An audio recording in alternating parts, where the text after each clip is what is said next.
This is a very demanding industry, right? I mean, you have technical challenges whereby you are trying to actually address the performance needs, and then you have to meet the needs of the society.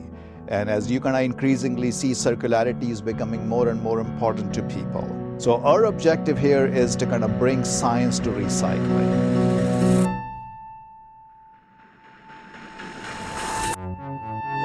I'm Rocky Vermani. I'm the Senior Vice President for Nova Chemicals with responsibilities for innovation, sustainability, strategy, and government relations.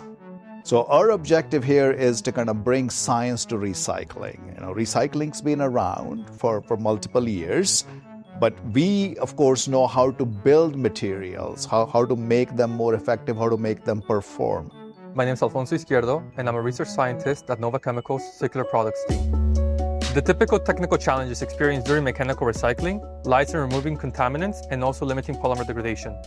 Recycling plastic film starts with collecting used materials, such as grocery bags and other soft plastics, which are compressed into large bales before arriving at Nova Chemicals' recycling plant.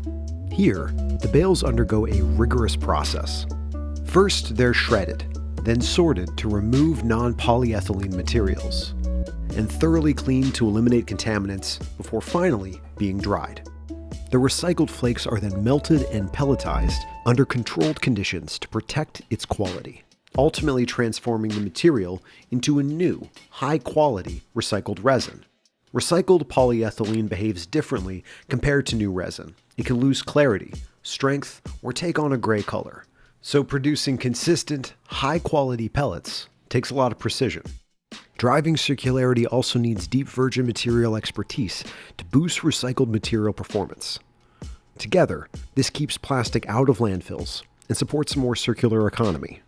Nova Chemicals addresses the challenges by using state-of-the-art equipment in our recycling lines and also through a series of patented technologies that provide solutions for our customers.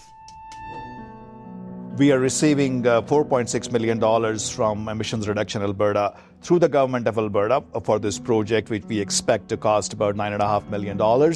And we are extremely thankful to both ERA and to the government of Alberta for supporting this important project for us.